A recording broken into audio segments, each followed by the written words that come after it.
Hello everyone and welcome back to the channel. Today we are so excited to be starting a brand new series, a new trip. I just finished the Jewel of the Seas, that whole series, which is already on my YouTube channel.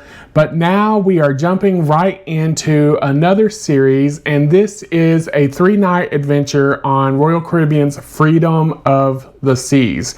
Now, in my Jewel of the Seas videos, I did mention that I was jumping off that ship and heading straight into Freedom of the Seas. So today we're going to kick off the journey and the new series with Embarkation Day on Freedom of the Seas.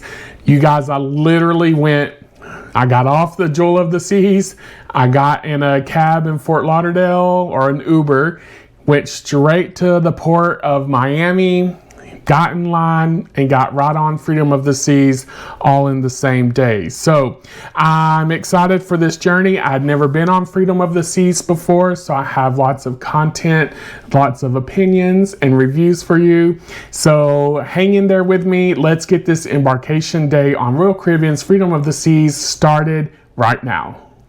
Hi, I'm Scott. Thank you for coming to my channel. This channel is dedicated to all things cruises and living life with gratitude. We're going to talk about cruise reviews. We're going to talk about the ships. We're going to talk about the overall experiences on these cruises.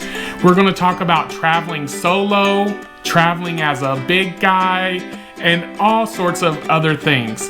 My hope is that you are able to find some value in the content that I'm providing, and if so, I hope that you'll consider subscribing to my channel and liking the videos that I produce.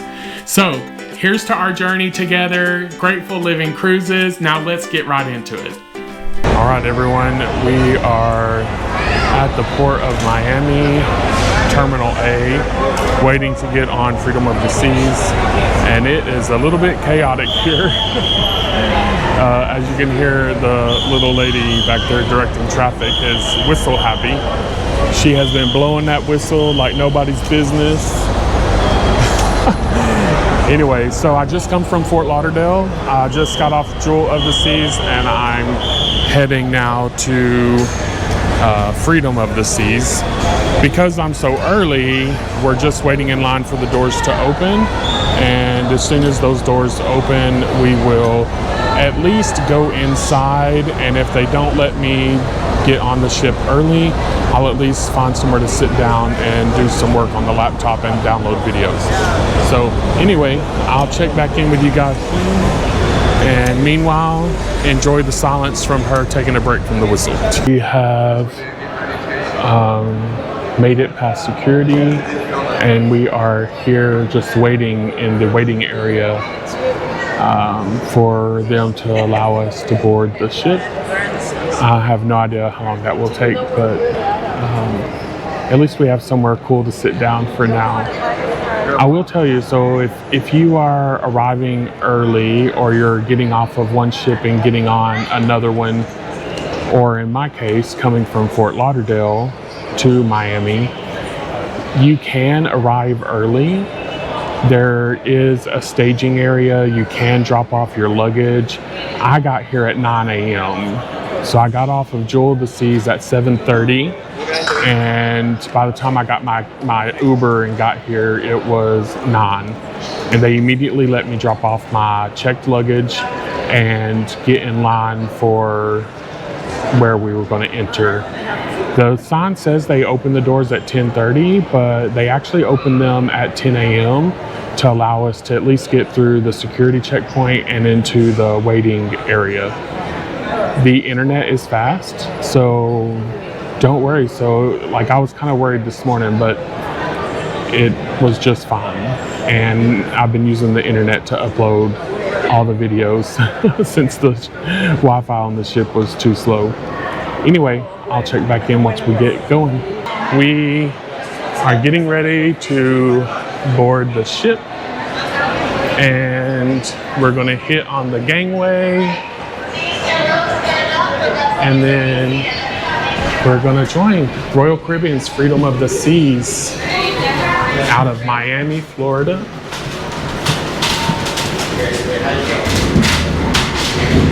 excited. This ship is like double the size of the one I just got off of, so it should be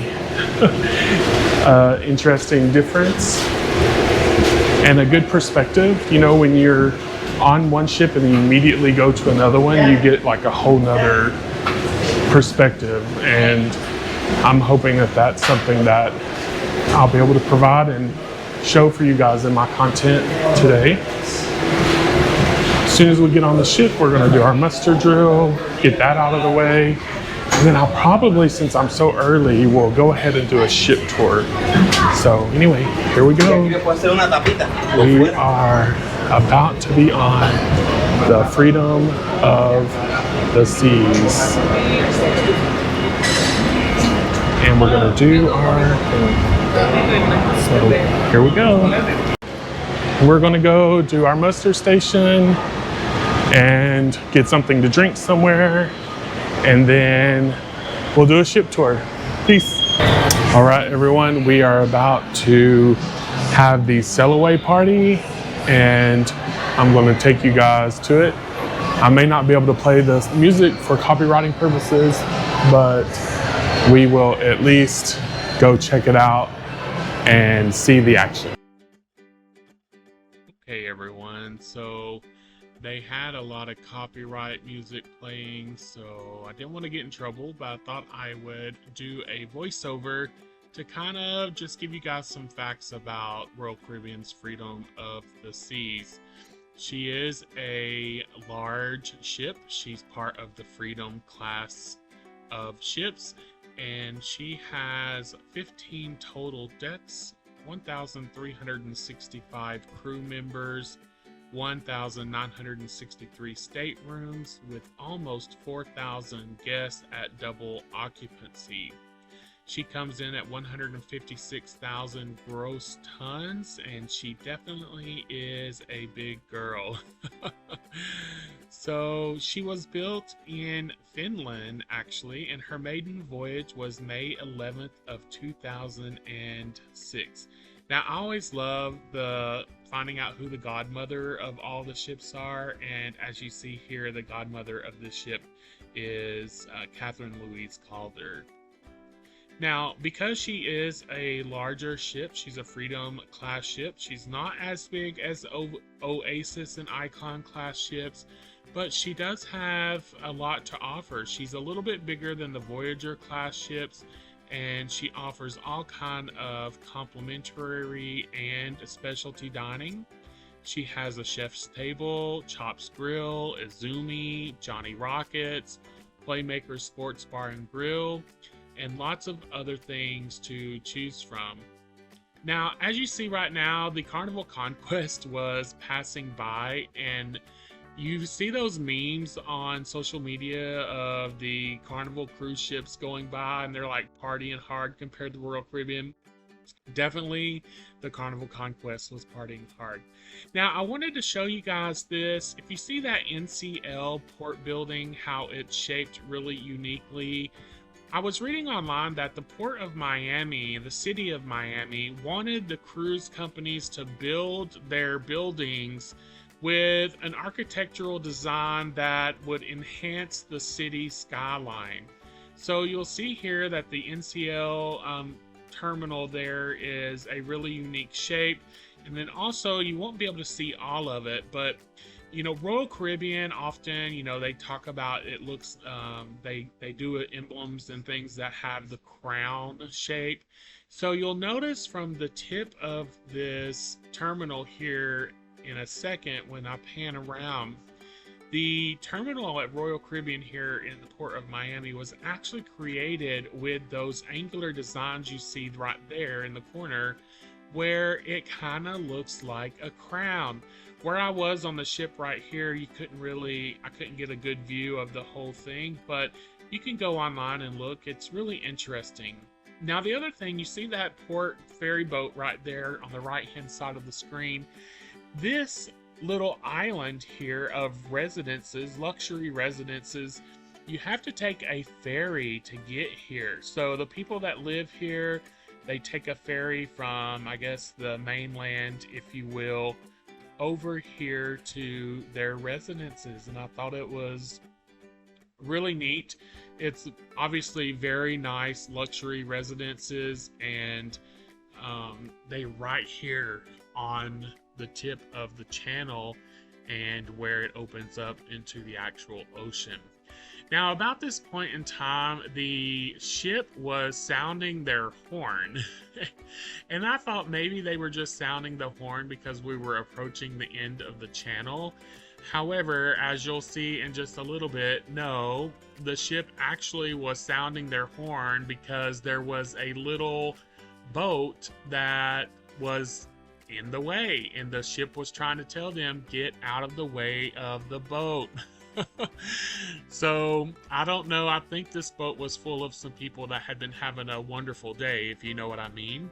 And you'll see it coming by here in just a second, but they were like right in front of the boat, and then they finally came around, and you'll see them pass by here in just a minute. But I was kind of thinking, man, I'm not sure I'd be wanting to take on a big boat like this, especially you can't really tell the waves from up high, but the boat puts off, the ship I should say, not boat, puts off some big waves, and this was not a large boat. Right there you see it that was passing by. So I don't know if they were just trying to get a good look of the ship or what was really going on, but yeah, that was quite interesting.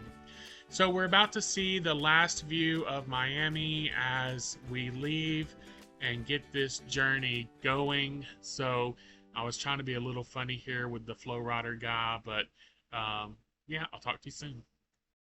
Okay, everyone, it is evening now. I have had a shower. I have not had dinner, but we are now about to be part of the ice skating show here on Royal Caribbean's Freedom of the Seas on day one. They have two showings of this. They have this one that I'm attending at 7:30 p.m. and then they have another one at 9:30 p.m. I'm going to attend this one and then hopefully go have some dinner afterwards. It's been a long day, but I love the ice shows on the Royal Caribbean ships that have them. And this one I've actually not seen before. It's called freedomice.com, and apparently it has something to do about being on the World Wide Web and finding freedom. That's the gist I get of it.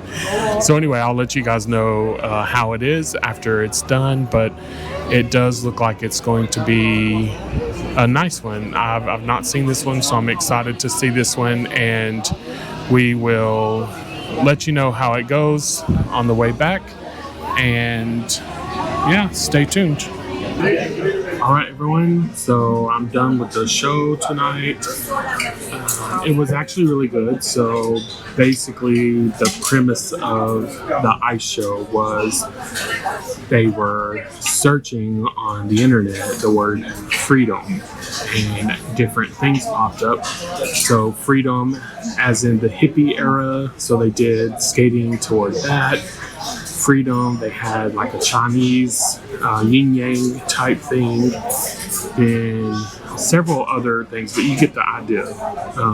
So that's what the show was about. It was really good. They had some really talented performers as always, and I decided to just come to the buffet for dinner tonight. I didn't really feel like going through all the courses in the dining hall because I'm kind of tired, to be honest. It's been a long day, but I will show you what I have for dinner.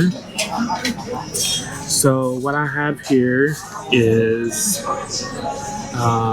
some crab cake, a corn dog, some rice, and then carrots and broccoli.